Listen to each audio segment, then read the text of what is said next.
नमस्कार,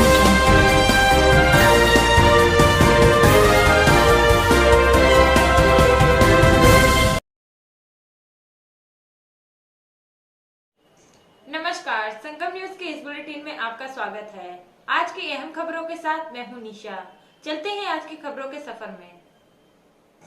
प्रधानमंत्री ने आज प्रयागराज में एक बड़ी जनसभा को संबोधित किया। प्रयागराज मंडल के 19 प्रत्याशियों के समर्थन में जनसभा को संबोधित करते हुए प्रधानमंत्री ने सपा और बीएसपी पर जमकर निशाना साधा। प्रधानमंत्री नरेंद्र मोदी ने अपने संबोधन में कहा कि सपा की सरकार जब जब आई है तब तब मेधावी छात्रों का भविष्य ही खा गई।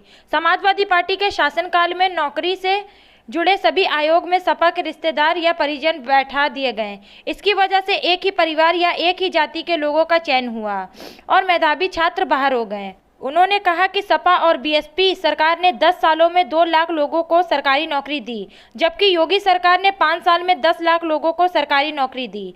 फर्क साफ है। समाजवादी पार्टी पर निशाना साधते हुए ये भी कहा कि जो पार्टी अंधविश्वास के सहारे चलती हो, क्या वो उत्तर प्रदेश के नेतृत्व कर सकती है? उनका इशारा कोरोना वैक्सीन को लेकर समाजवादी पार्टी द्वारा फैलाई गई अफवाह से था। नरेंद्र मोदी ने समाजवादी पार्टी को उनकी सांप्रदायिक सोच को लेकर भी निशाना साधा। अपनी जनसभा में उन्होंने कहा कि जो लोग प्रयागराज के नाम से नफरत करते हैं, प्रयागराज का विकास क्या करेंगे। अपने संबोधन में प्रधानमंत्री ने कहा कि 4 चरण का चुनाव संपन्न होने के बाद विपक्षी पार्टियां ईवीएम को गाली देने लगी, तो समझ लीजिए कि विपक्ष चुनाव हार गया है। उन्होंने योगी सरकार के माफियाओं के खिलाफ चलाई गई बुलडोजर नीति पर भी उनकी तारीफ की है और कहा है कि यूपी में माफियाओं की मर्जी नहीं चलती, बल्कि विकास आगे बढ़ रहा है। चुनाव आयोग को इन लोगों ने शुरू कर दिया है।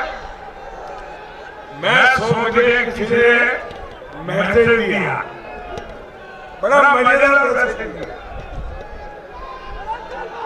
वो यहाँ की राजनीति को बराबर जानते हैं, तो उन्होंने मैसेज दिया कि मुझे लगता था कि जब 5वां चरण पूरा हो जाएगा या 6वां चरण पूरा हो जाएगा, इसके बाद ये ईवीएम को गाली देना शुरू करेंगे।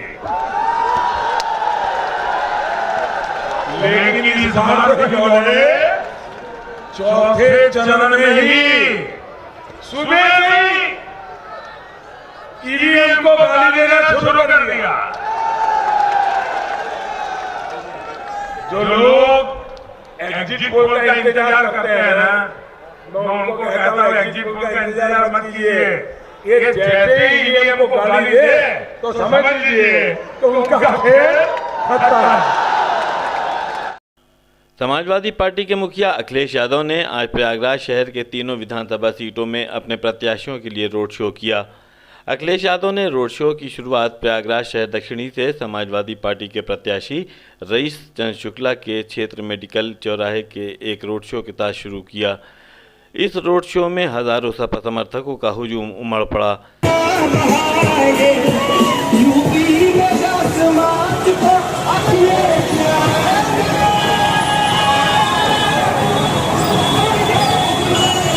सपा समर्थकों की भीड़ को संभालने के लिए जिला प्रशासन को दिक्कत का सामना करना पड़ा। ये रोड शो शहर उत्तरी विधानसभा क्षेत्र के कुछ इलाकों से भी गुजरा, जहां पर अखिलेश यादव ने समाजवादी पार्टी के प्रत्याशी संदीप यादव के लिए वोट मांगे। वहीं की जगह छोड़ दोगे? यहीं छोड़ देंगे ना।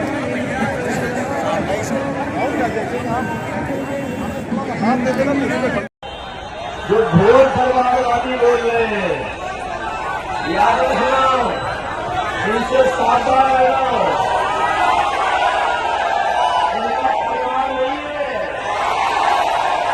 इसलिए सरकार वालों का दुर्गम नहीं समझ रहे हैं। एक परिवार वाला होता है, उसको अपने परिवार की जिम्मेदारी का एहसास होता है। उसका अपने परिवार के साथ पूरा वो भी याद रखता है। अगर महिला जो होती है उसको परेशानी आती है, अगर उसके घर में नौजवान रोजगार में जाए तो उसकी परेशानी होती है।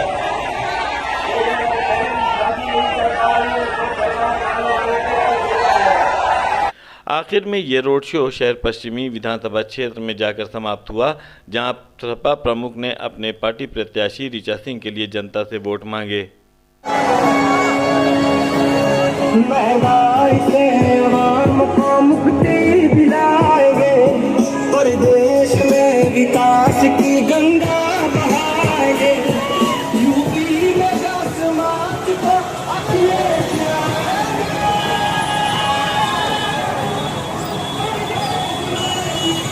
प्रयागराज समेत 12 जिलों के 61 सीटों पर होने वाले 5वें चरण के मतदान में सिर्फ 3 दिन बाकी रह गए हैं। सभी राष्ट्रीय एवं क्षेत्रीय पार्टियां अपने अपने प्रत्याशियों को जिताने में एड़ी चोटी का जोर लगा रहे हैं। इसी कड़ी में आज प्रयागराज में बीएसपी के राष्ट्रीय महासचिव सतीश चंद्र मिश्रा ने शहर दक्षिणी के बीएसपी प्रत्याशी देवेंद्र मिश्र नगराहा के लिए वोट मांगा। उन्होंने कहा कि बीएसपी सुप्रीमो मायावती पूर्ण बहुमत से सरकार बनाने जा रही हैं। आप लोग अपने अपने बीएसपी प्रत्याशियों को अधिक से अधिक वोट से जिताकर विधानसभा में भेजें ताकि पिछले 15 वर्षों से आपके क्षेत्र के रुके हुए काम पूरे हो सके। अपने संबोधन में उन्होंने आगे कहा कि भाजपा प्रत्याशी नंद गोपाल गुप्ता नंदी बिन पैंदी के लोटे की तरह हैं, जो मौका देख के लुढ़क जाते हैं। सतीश चंद्र मिश्रा ने भाजपा और सपा पर निशाना साधते हुए कहा कि दोनों पार्टियां मिलकर प्रदेश में दंगा कराती हैं। हम तो देख रहे हैं कि किस तरीके से पूरे उत्तर प्रदेश में 10 साल से जो सरकारें चल रही हैं, 5 साल पहले जो समाजवादी पार्टी की सरकार थी और अब भारतीय जनता पार्टी की सरकार, दोनों ही सरकारों को देखने का मौका हम ही को नहीं सबको मिला है।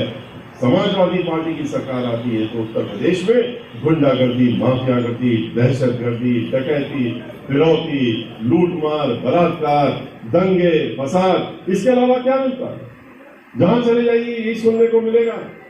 अपनी पीठ थपथपाते वो लोग खुद ही। हमने तो 134 दंगे करा दिए उत्तर प्रदेश में।